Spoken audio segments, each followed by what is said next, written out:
The kettle had just clicked off, and Elise stood still, not for the tea but because she'd felt it again. That faint tug in her chest that used to mean a message might arrive.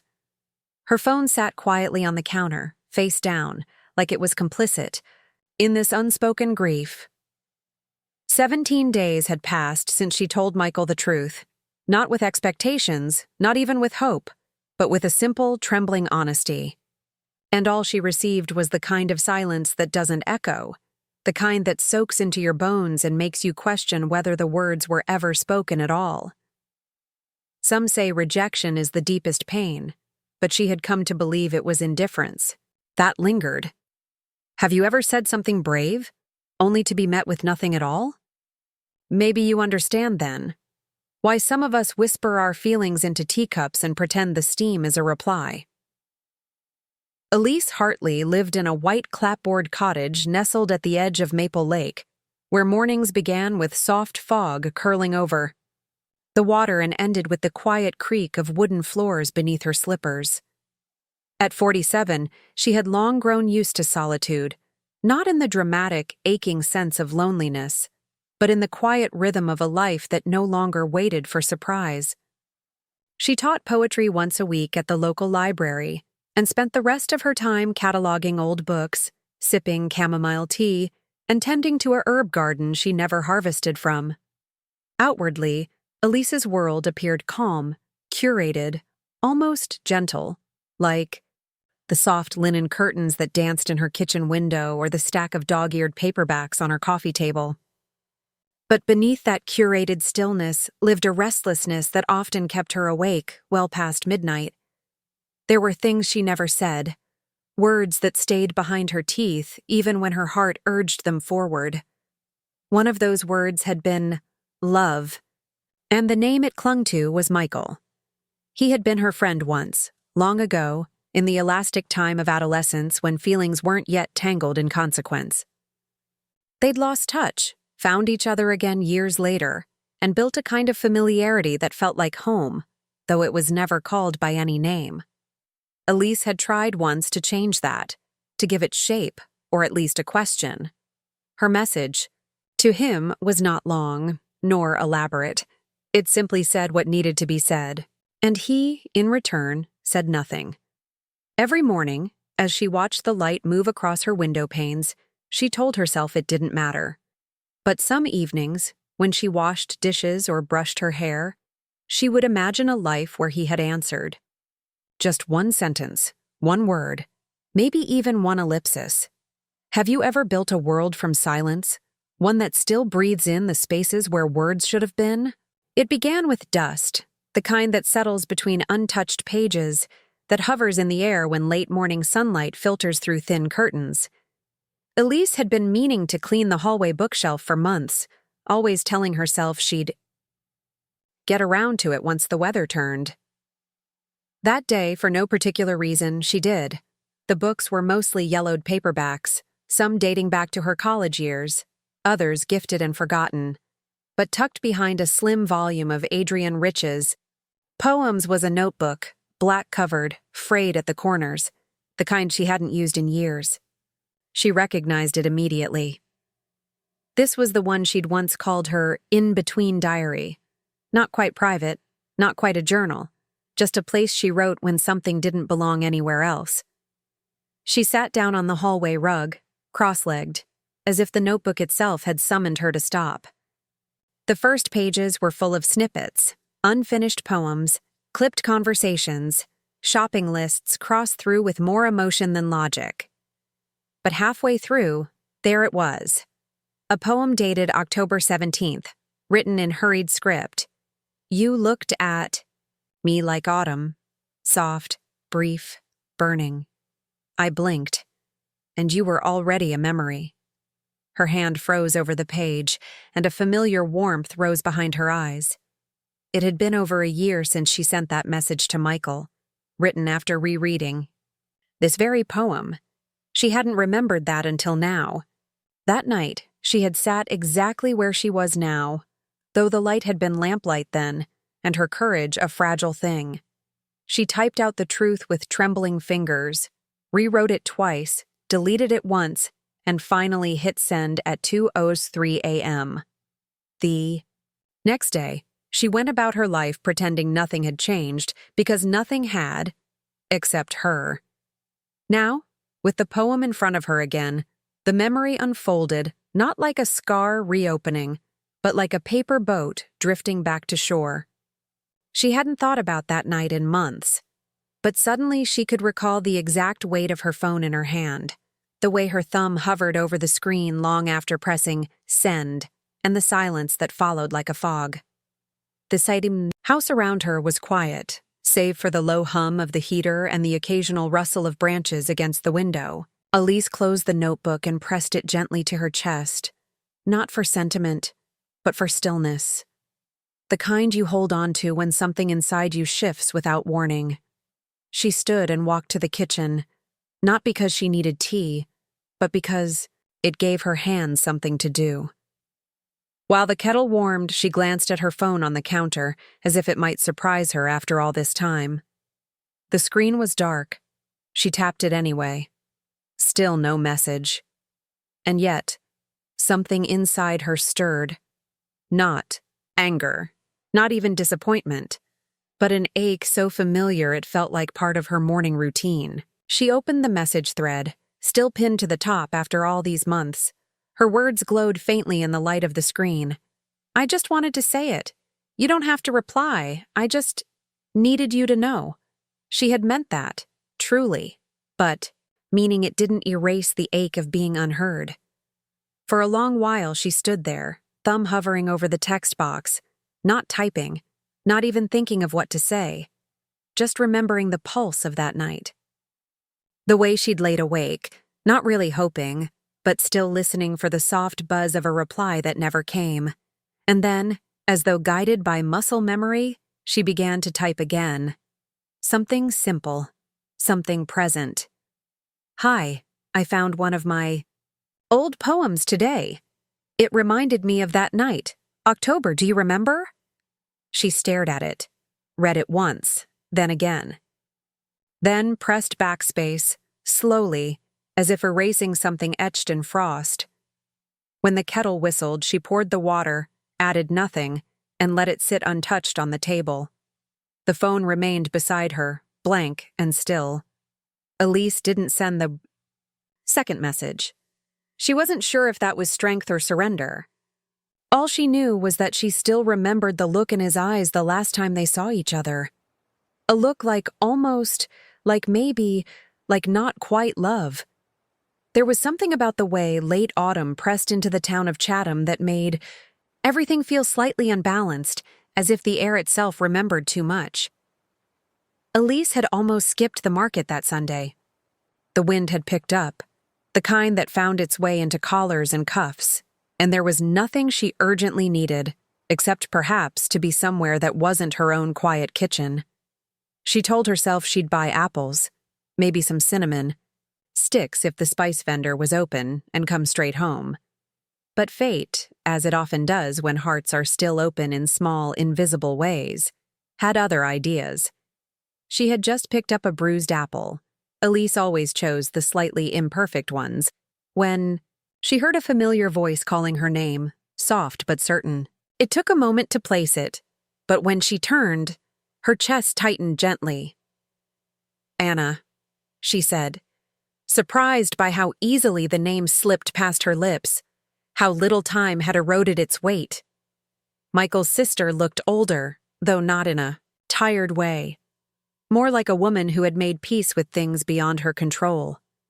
She wore a thick green coat and a rust-colored scarf that seemed too cheerful for her otherwise somber eyes. They hadn't spoken in over a year, maybe longer, though. Elise wasn't sure why. There had been no falling out, no wound that needed naming. Just time, and the quiet distance that often grows when two people both remember someone neither dares to mention. "You still like the apples from Maggie's stall," Anna said, smiling as if the world hadn't changed since the last time they spoke. "And you still wear scarves that don't match anything else," Elise replied with a gentle smile, their conversation falling into an ease that surprised them both. They walked together toward the honey vendor, not quite arm in arm, but near enough to suggest that memory still had a place between them. They spoke of ordinary things, how Anna's youngest had moved out last spring, how the new librarian was too loud, how the lake had frozen earlier than expected this year. They avoided names, dates, and anything too sharp. And then, with a casualness, "That didn't fool Elise one bit," Anna said. "You know, Michael still keeps that book you gave him. The one with the violet pressed between the pages. I found it when I helped him move in April." Elise stopped. Not in body, but in thought. The book, the violet. A gift from years ago, when they were still pretending to be just friends, though everything about the way he looked at her said otherwise. She had forgotten the details. What book? Which flower? But now they flooded back as if they'd been waiting behind some closed door in her chest. "He kept it?" she asked, the words barely rising above the market hum. Anna only nodded, her gaze steady but kind. Top drawer of his nightstand, looked untouched, but not dusty either. And just like that, Elise's morning tilted, quietly, imperceptibly, but deeply. The rest of the conversation passed in a blur, not because Anna became less interesting, but because something had begun to churn gently in Elise's chest, like a slow awakening of something she'd folded away, neatly, years before. They said their goodbyes with the usual small pleasantries, a squeeze of the hand, and a promise to catch up soon, though both women knew such promises were rarely kept in a town where everyone always saw each other, but rarely said what mattered. As Elise walked home along the familiar cobbled path, her thoughts were not with the apples in her bag or the wind brushing her cheek, but with a single image she couldn't shake: the top drawer of a nightstand. It wasn't just the fact that Michael had kept the book. It was where he had kept it. Not on a dusty shelf, not boxed away in an attic, but close, within reach. Among socks, perhaps. Or the kind of things one touches every day without realizing. They're touching memory. At home, Elise set the apples down and went to her own shelf. She hadn't thought of her copy of the book in years, but she knew exactly where it was. The hours, slightly worn, with her notes still in the margins, sarcastic comments on passages that annoyed her, hearts next to lines that had made her cry. On page 93, pressed between two sentences about longing, was the matching violet she had once placed with a mix of hesitation and hope. It had dried into something brittle and brown, its color long gone, but its meaning remained sharp as ever. She sat on the couch, the book resting open on her lap, and suddenly she was not 47, not divorced, not someone who waited 17 days for silence. She was just Elise, 24 and writing poems in the margins of borrowed moments, thinking that if she didn't name what they had, maybe it wouldn't disappear. It struck her then, not all at once, but slowly, the way soft rain turns into a storm when you finally notice you're soaked, that his silence might not have been indifference. Maybe it was uncertainty, maybe even fear, or maybe, just maybe, he had replied, just not in the way she'd expected. Not in words, but in the act of keeping something she had touched, folded, chosen for him. But that thread of thought was thin and easily broken by doubt. Because if he had felt anything, truly anything, why hadn't he said it when it mattered? Why hold on to a flower and not the person who gave it? She turned her phone over on the table, screen still black. A part of her, the quiet part she tried to ignore, wondered what would happen if she messaged him again. Not to ask for anything, not even to start again, but simply to ask. Why? Yet her hands remained still, fingers curled slightly inward, as if protecting the absence. Instead, she stood up, walked to the window, and watched the lake in the distance ripple under a soft wind. For a moment, she let herself believe that maybe memory was a kind of answer. That maybe what we keep close says something even when we say nothing. And yet, even as she tried to hold on to that comfort, the ache didn't leave. Because love, she knew, required more than just keeping things. It required courage. It required voice. And all she ever got from him was silence. It started with a dream, not dramatic or vivid, but the kind that lingers in the quiet folds between sleep and waking.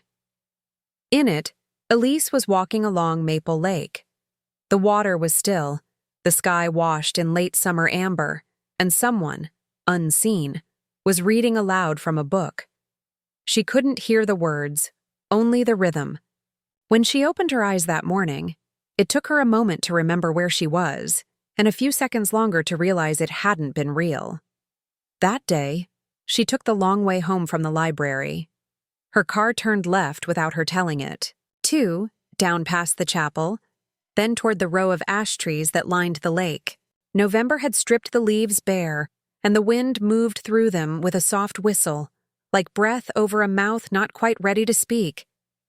She hadn't been to the lake path in over a year, not since before the message, before the silence, before the small piece of truth she had offered was left, like an unopened letter, in the inbox of someone who once made her believe that noticing mattered. She parked at the edge of the clearing and walked the gravel path toward the bench. Their bench, though it had never really been named that. It looked mostly the same, save for the moss that now grew along its legs and the way it leaned ever so slightly to the right, as if weariness had finally caught up with it. Elise brushed away a scatter of wet leaves and sat down, letting her eyes rest on the lake, though her thoughts were far from still. This was where Michael had once told her he liked mornings better than nights, not because they were quiet, but because no one had expectations yet. She had laughed then, called him strange, and secretly written the line in her notebook when she got home. She still had that page. And now, as she watched the gray sky stretch over the water like an unfinished canvas, she wondered, had he ever written anything about her? The violet he kept, the book in the drawer. It haunted her now, not with hope, but with confusion.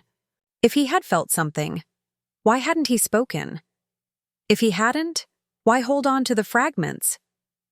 Maybe he was like her, someone who believed memory was safer than reality. That keeping something close without naming it was a form of possession without risk. She exhaled slowly, air curling into the cold. Then, as if memory had a scent, she suddenly remembered his cologne. Not heavy, but subtle, earthy, the kind that clung to sweaters and lingered in hallways long after he left. She hadn't smelled it in years. And yet, here in this air, it returned. Or perhaps she had simply never let it go. She looked down at her hands, older now, steadier, but still unsure. And with a strange mixture of clarity and sadness, she whispered into the empty wind, "If I meant something, why didn't you say so?" There was no answer, only the ripples on the lake, moving outward from nothing visible at all. The next morning brought rain, not a storm, not even enough to warrant an umbrella, but the kind that wrapped itself around buildings and clung to windows like memory looking for a way back in. Elise wasn't scheduled to be at the library, but she went anyway, driven by something she didn't try to name. Maybe it was routine. Maybe it was longing, disguised as routine. The library smelled like it always had in November, like damp wool coats, aging paper, and faintly of coffee from someone who always ignored the "no drinks near books" sign. She walked quietly through the aisles, trailing her fingers along the spines, not reading the titles but letting the colors and textures guide her. Her steps led her, almost without thought, to the second floor, where the poetry section lived like a secret garden, quiet, slow, and slightly forgotten. She didn't notice the older woman until a soft voice, tinged with warmth, called her name. "Elise?" She turned to find Marjorie, the library's part-time assistant, already holding a kettle in one hand and a teacup in the other, her silver hair pinned loosely in a way that suggested she'd once cared very much about appearance, but now cared more about comfort. "I was just about to brew a pot," Marjorie said. "You look like you could use something hot." Elise smiled, nodded, and followed her to the break room. A small space tucked behind the staff counter, where the walls were lined with old posters of reading campaigns and a corkboard that hadn't changed in years. They sat at the wobbly table, steam curling between them, and for a while, neither said anything. "I've been thinking about silence," Elise finally said, her voice quiet but not unsure. "What it means when someone chooses not to reply." Marjorie stirred her tea thoughtfully, as if the sugar needed time to dissolve before wisdom could rise. Silence can be many things. Sometimes it's kindness. Sometimes it's cowardice. Sometimes it's just the only language someone knows how to speak. Elise looked down into her cup, then up again. What if it wasn't just silence? What if he kept something, a book I gave him years ago? What if he kept it close? What does that mean? Marjorie smiled, not with pity, but with the recognition of someone who had once asked the same question in a different life. "I once knew a man," she said, voice calm like rain on windows. "He used to leave notes for me inside books.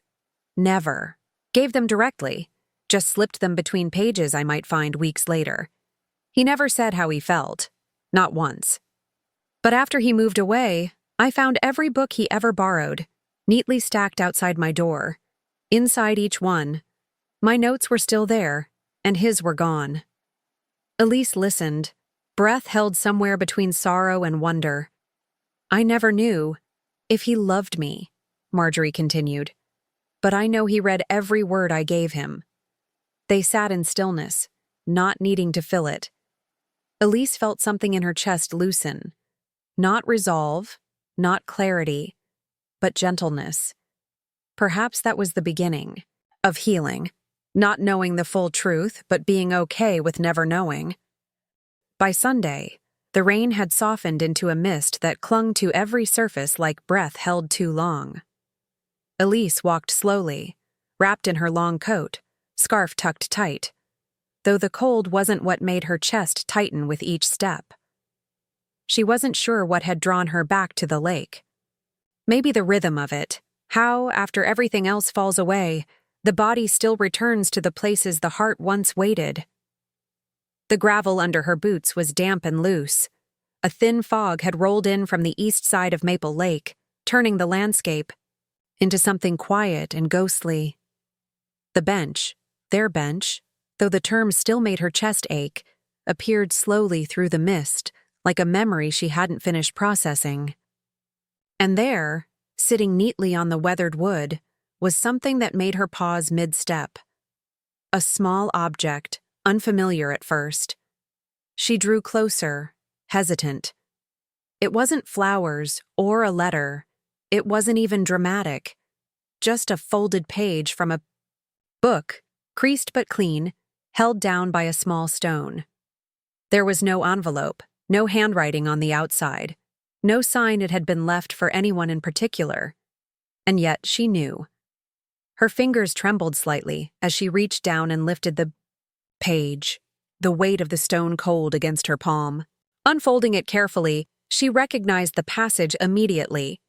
It was from The Hours, the same book she had once given Michael.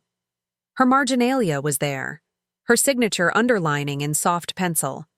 But now, beside one of her notes, something had been added. A new underline, a different pencil, a small arrow pointing to her words. "What's left unsaid stays louder than we think." Next to it, in handwriting that was all too familiar, "I wasn't brave, but I was listening." That was it. No name, no explanation. Just that. Elise stood for a long time with the page in her hands, the air curling around her like the arms of a thought never fully formed. She didn't cry. Her eyes filled, but did not spill. What came instead was stillness, so quiet it bordered on sacred.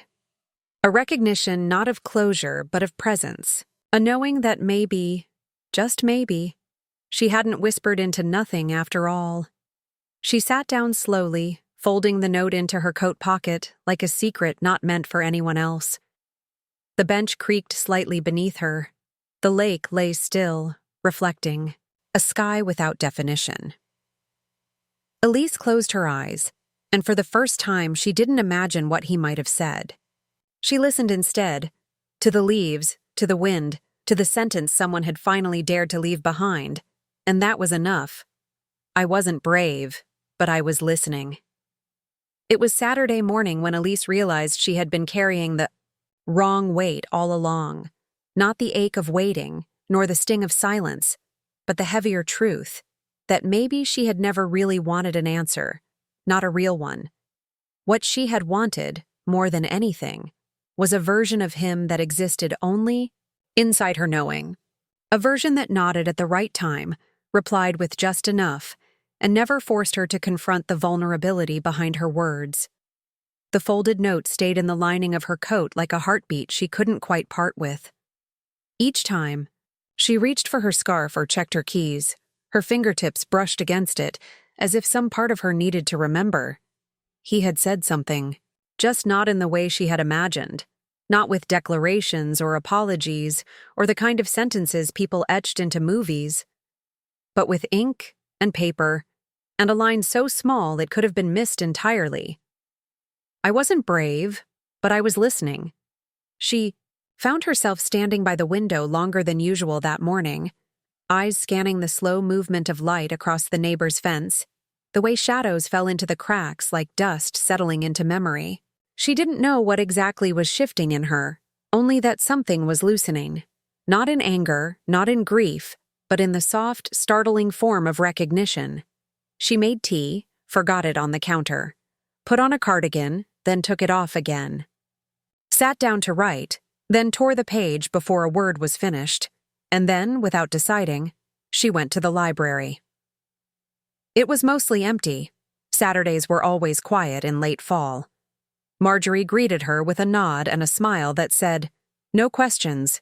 Today," and Elise, in return, let her hand drift down the aisles until it found the familiar section. American fiction, mid-century. She didn't look at the labels. She knew exactly what she was searching for. Gilead, by Marilynne Robinson. Michael used to borrow it often. Too often, she remembered now. He once said it was the kind of book that doesn't make you feel better, just makes you stop needing to. At the time, Elise had thought it was one of his many cryptic ways of sounding profound without really saying anything. But now, that line lived differently in her memory. Not as performance, but as a breadcrumb. Left deliberately. Quietly, she took the book to a corner table in the poetry section, the one with the lamp that always flickered slightly when turned on, and opened it slowly. The pages were soft from handling, the paper warped ever so slightly at the edges. There were no bookmarks, but she let the spine fall naturally where it wanted to. Page 211. Her eyes scanned the paragraph absent-mindedly, a reflection on the nature of grace, how it arrives without fanfare and is often only recognized once it's gone.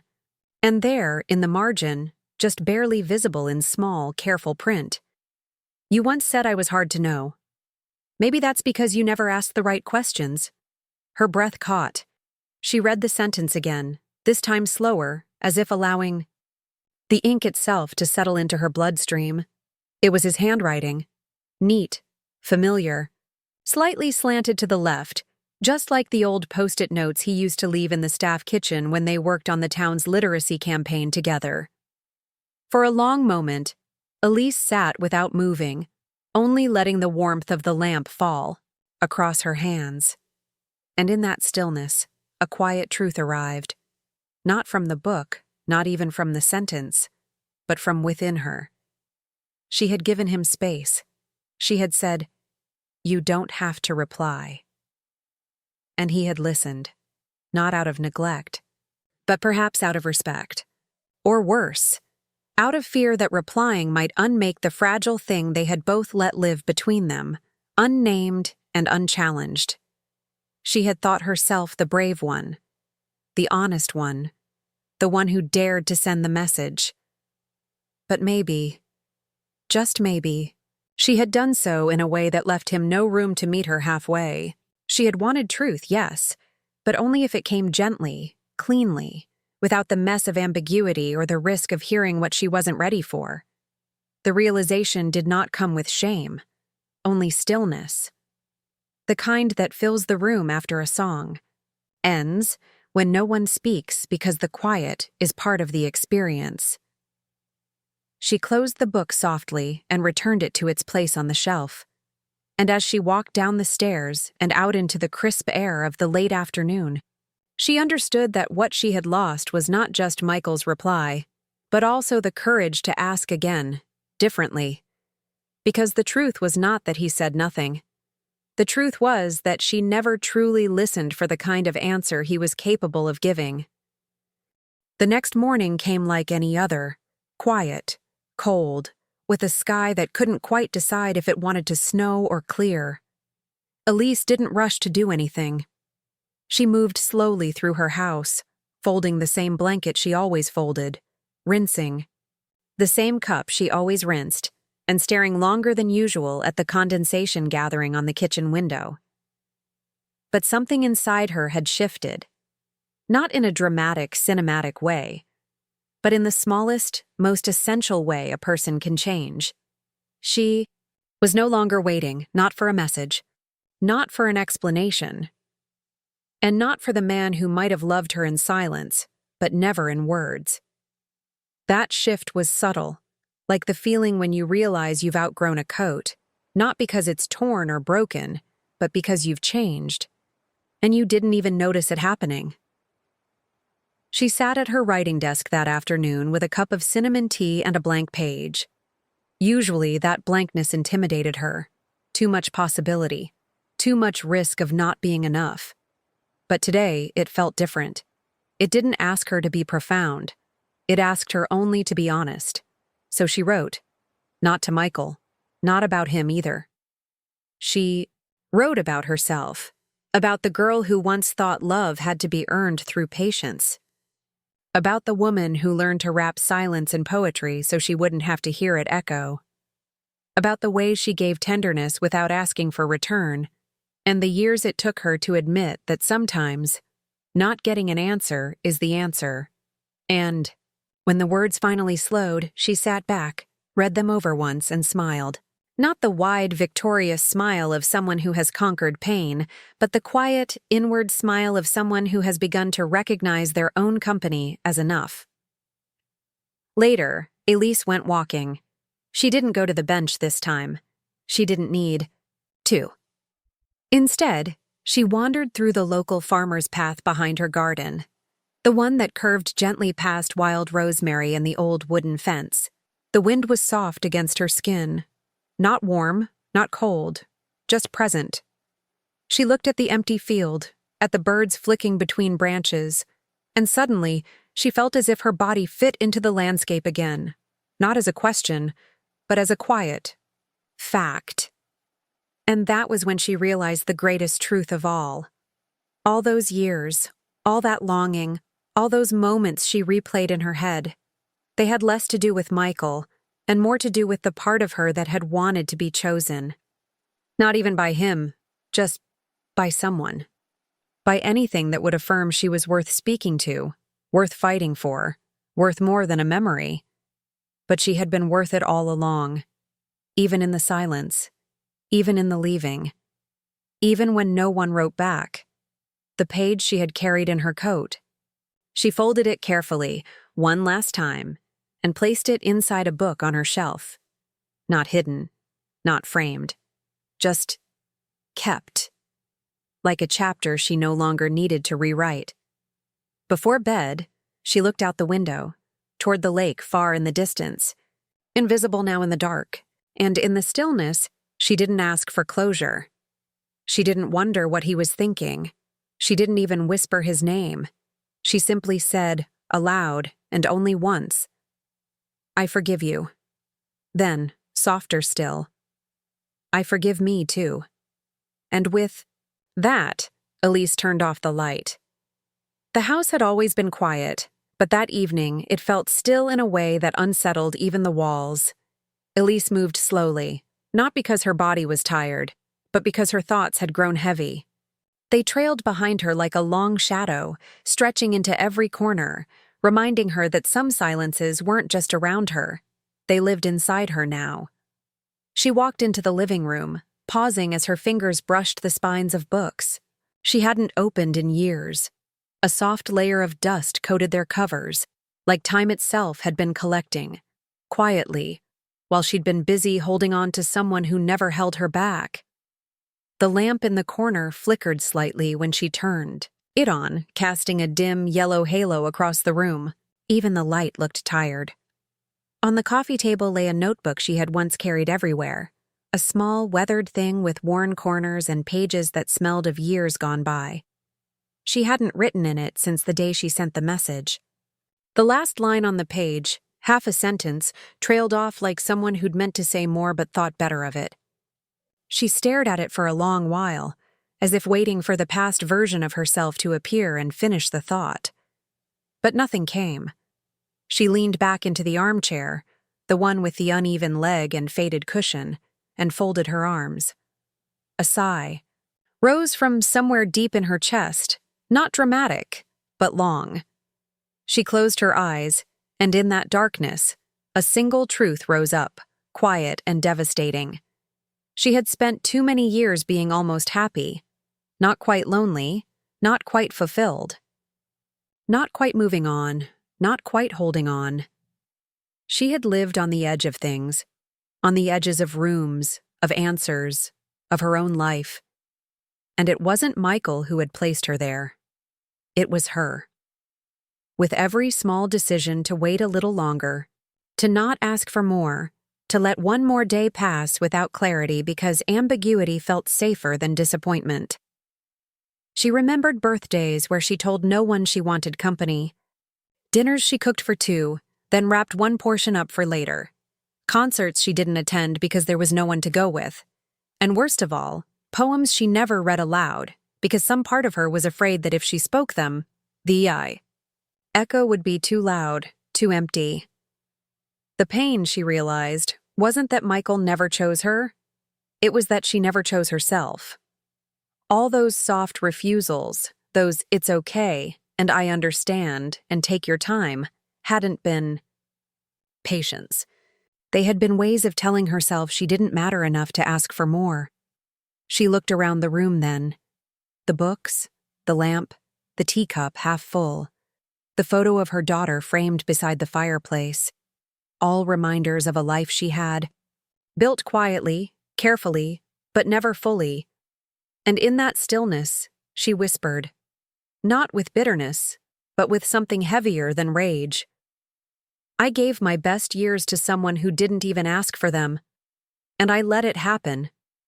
That was the part no one ever warned her about, not the heartbreak, not the silence, but the years. The years that slipped away while she kept the door ajar, just in case. The night pressed in gently, like an old friend returning not to comfort, but to remind. Elise sat alone in her bedroom, knees drawn up beneath a wool blanket, a book open, in her lap though her eyes had long stopped reading. Outside, the wind carried the dry rustle of leaves against the windows, small, familiar sounds that belonged to no one in particular. In that hush, she became aware of something she hadn't dared name for years. The quiet wasn't around her, it was inside her. A quiet she had planted, watered, and nurtured out of fear of needing too much. Her entire adult life, Elise had learned to make herself small, not visibly. She was still kind, attentive, present in the lives of others. But she had learned to lower her voice in conversations, to wait for invitations rather than ask for company, to offer softness where she longed for certainty. When Michael didn't respond, she hadn't chased clarity. Not because she was proud, but because she had already convinced herself she didn't deserve more than ambiguity. She looked down at her hands, aged slightly now, but still strong, and remembered how often they had hovered over her phone, over a letter, over a doorknob she never turned. Each time she had told herself, "Don't make this bigger than it is." But what if that had been the problem all along? What if love needed space to expand, to be awkward and honest and occasionally overwhelming? And what if she had never given it that space? Not to him, but to herself. Her eyes drifted across the room, landing on a photo tacked to the bookshelf. It was of her at 23, arms around friends at a summer wedding. Her smile was different then, not because of youth, but because it had weight. Joy had substance in that photo. Confidence had a place to live. Elise stared at that version of herself and realized she hadn't disappeared because someone broke her heart. She had slowly, gently silenced her own, because somewhere along the way she had learned that being loved meant being easy, low maintenance, undemanding. And so, she practiced silence as a form of loyalty. She taught herself not to be disappointed by never hoping too much. But the tragedy wasn't Michael. The tragedy was the years she'd spent writing poems she never read aloud, dinners she didn't light candles for, dresses she hung back in the closet because they felt too much. The tragedy was the version of herself she put on pause every time she told herself, "This isn't the right time to feel deeply." She stood up then, slowly, walked over to the mirror above her dresser, and looked, not at her face, not at the wrinkles, forming softly near her eyes, but into her own gaze, searching. And then, in a whisper so quiet it startled her, "Why didn't you fight for me?" She wasn't speaking to him. She was speaking to herself, not with anger, but with the kind of sorrow that lives only in women who've spent too long asking permission to take up space. That night, she didn't cry, but she lay in bed with the lights off, wide awake, hand pressed against her chest, and let herself feel every moment she had silenced her own longing. And just before sleep found her, slow, like forgiveness, she whispered into the dark, "I'm listening now." It was a Wednesday afternoon when the envelope arrived. Elise had come back from a walk, shorter than usual, the wind sharp and impatient. She set her gloves on the entry table, shook the cold from her coat, and saw the envelope tucked between a grocery flyer and a dentist appointment reminder. No return address, just her name in a handwriting she hadn't seen in over a year, and yet recognized instantly. Michael's. Her first reaction wasn't shock. It was stillness, as if time had paused not for effect, but out of respect. She didn't open it right away. Instead, she sat at the kitchen table, placed the envelope before her, and stared at it as if it were an old photograph rediscovered in a drawer. She traced the curve of the M, the slight lean in the E. Her hands trembled, but not from fear, from recognition. This was something she had given up waiting for, and perhaps in doing so had finally made room for it to arrive. When she finally opened it, the letter was short, only a single page, but every word was careful, deliberate, like someone who had written it many times before and only now found the strength to send it. "Elise, I've started this letter more times than I can count. Maybe that's why I never sent it before, because every version felt too much or not enough. But I suppose the truth doesn't need to be perfect. It just needs to be said. I read your message, the one you sent last year. I read it within minutes. And I didn't respond, not because I didn't care, but because I did. You were brave, and I wasn't ready to be that honest with myself. I kept the book because it was the one thing you gave me that didn't require me to say anything back. It let me stay close to you without being asked to show up fully. But you deserved more than my silence. You still do. So if this letter reaches you too late, I understand. I don't write it to change the past. I write it so you know. You weren't talking into a void. I heard you. I just didn't know how to speak then. But I do now." Elise read it once, then again, then a third time, slower, and then she did something unexpected. She smiled, not out of joy, not from regret, but from the quiet release of breath she hadn't known she'd been holding for over a year. The weight in her chest didn't disappear, but it moved, shifted into something lighter, because now she knew. She had been heard. It wouldn't undo the waiting. It wouldn't bring back the years. But it gave her something she hadn't realized she needed. Proof that her voice had reached someone, and that it mattered. Elise didn't write back. She didn't draft a reply. She didn't fold a letter into thirds or hover over a keyboard at midnight, debating between truth and restraint. She didn't reread his words a dozen times, hoping they'd change meaning or contain more than they did.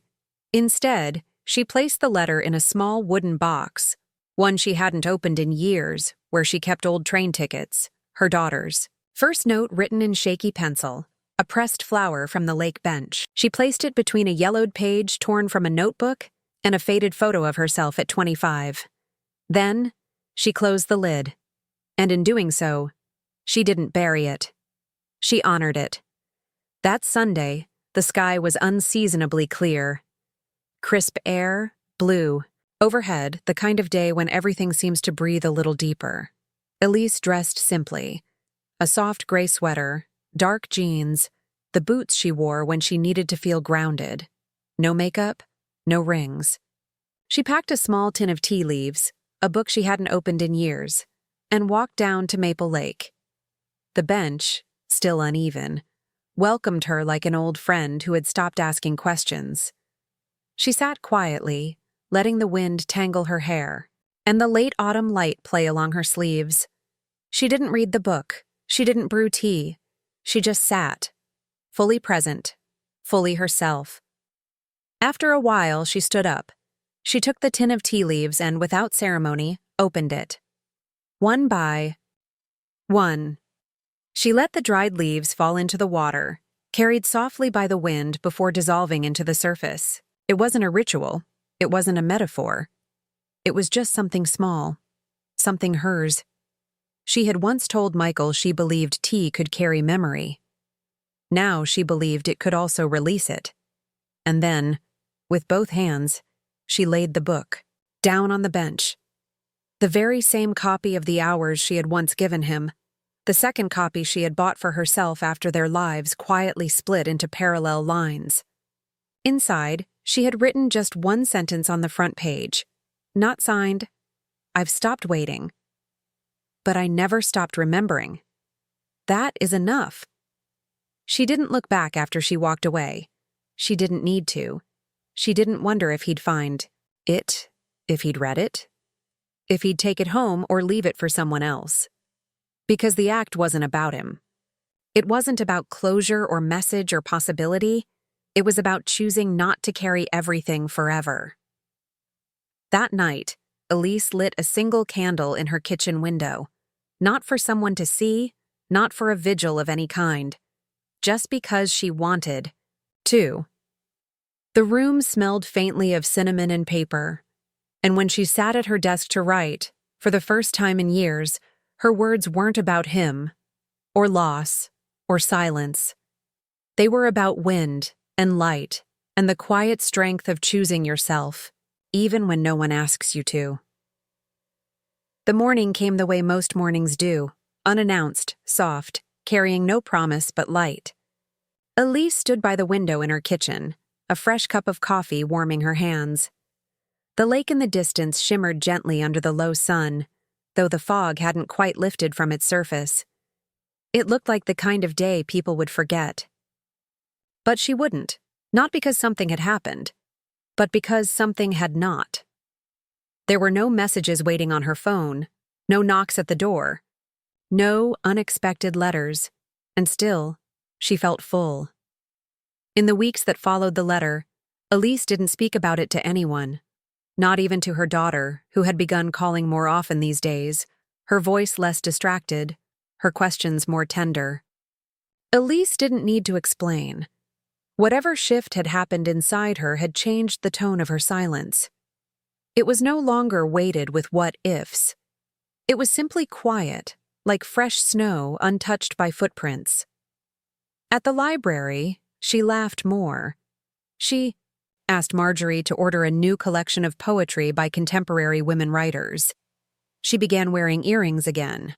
small silver ones that matched the stripe in her hair she no longer bothered to dye. And on one particular Thursday afternoon, she read aloud during the community poetry circle a short piece she had written about a woman walking through fog and leaving behind the shape of herself with each step.